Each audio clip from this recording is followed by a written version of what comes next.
Hey guys, welcome back. We're going to do a few days of algebra review this week, and so your first assignment here is an IXL, just reviewing combining like terms. I know we did some of this last week. We're going to keep doing a little bit more algebra, and at the end of the week we're going to have kind of some sort of assessment that's going to have a little bit of mix of all the different algebra we've reviewed this week. But we're going to keep moving forward doing some algebra review here with some variables. So here we want to simplify the expression. So remember, we can combine different sets of variables as long as there's two conditions. One, they need to have the same variable, so notice these all have w's, and two, they need to have the same exponent. So notice on each of these w's, they don't have any written exponents. That means there's an exponent of 1, this little hint there, but so I can combine all of these. So let's think about what I have. I've got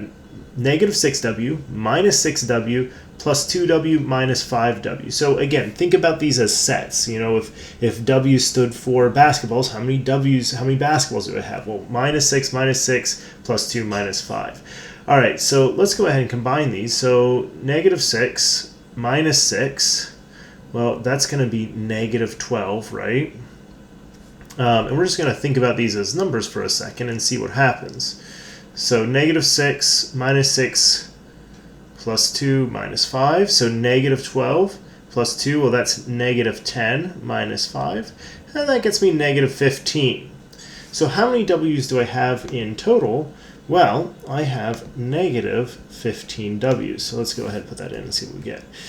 So notice we just combined remember the number out front is called the coefficient, and then the letter is called our variable. So negative 15 is my coefficient, w is still my variable. Let's check that out. All right, very good. All right, so let's take a look at another one here. So notice here I've got one variable, I've got 4y, then I have 7 minus 8 plus 4y plus 3. Now, the temptation here is going to be to combine all the numbers together, but we can't do that. When we combine like terms, they have to be in common. So I've got some y's here, but these guys, the 7, the negative 8, the 3, they all don't have y's. So I can combine these three, 7 minus 8 plus 3. I can combine all those guys, but this 4y, that I can't combine. So 7 minus 8 plus 3, that's going to come out to positive 2. So my final answer here is going to be 2 plus, notice this plus travels with the 4y, plus 4y. All right, so let's take a jump up in the level. So in these, we also have some distribution we need to do.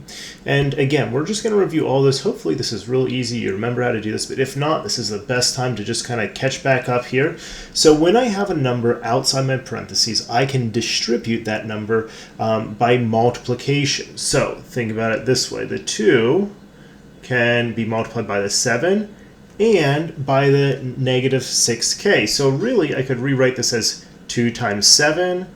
Uh-oh, I don't know what happened there. 2 times 7 plus 2 times negative 6k. So 2 times 7, that's 14, plus 2 times negative 6, that's negative 12k. That's a little messy. Let's see if I can clean that up. Oh, okay, it's just going to rewrite all this. Okay, so plus negative 12k. And then let's clean this up a little bit. That's the same as 14 minus plus a negative. That's minus 12k. So it looks something like that. Now, can I combine the 14 and the negative 12k? I can't. Notice this has a variable. The 14 does not. And so my final answer here would be 14 minus 12k. Let's take it up another notch here. Let's go another level. All right. Yeah, this is actually, let's go one more. Okay, so let's take a look at something like this. So I've got some k's in here, I've got some coefficients, I've got some constants. Constants are numbers that don't have variables with them, so this 7, 6, 6. Sometimes what's easiest to do with these is to kind of like underline a certain set. So all of my constants I'm underlining, and I'm going to circle, oh, there's another constant, I missed that -10. I'm going to circle the ones with a k, and I'll put a box around the ones with the k squared. Notice that that's different than k. So let's clean this up. Let's just look at my constants here. I've got 7 plus 6 minus 10 plus 6. If I add all those up, I end up with 9. So if I add those up, I get 9. And then that's minus 2k minus 5k squared. All right. Can I combine this any further? Well, notice I have the same variable here as I do here, but remember that's the first condition. The second condition is they need to have the same exponent. They don't have the same exponent, so I'm going to have to stop right there. And so my final answer here would be 9 minus 2k minus 5k.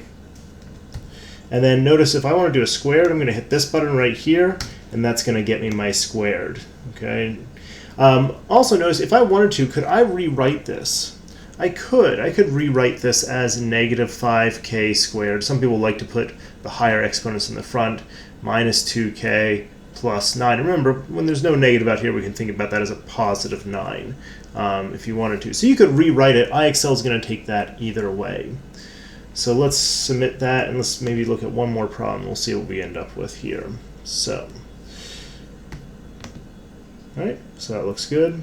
And then notice here, let's just take a look. I've got g squared the whole way through, so these would be all like terms. So that's kind of a review on combining like terms. On some of these problems, you might have to distribute and then combine, but just take a look and see what the problem asks you to do. Remember, if you miss one, it will always give you an example, or it'll always tell you how to do it. The goal here for today, we're going to change it up in the future, but for now, I just want you to get to a 75. So we're going to keep it pretty easy. We're going to make sure that you are kind of getting where you need to go. So you get to a 75, you can stop with this IXL for this assignment.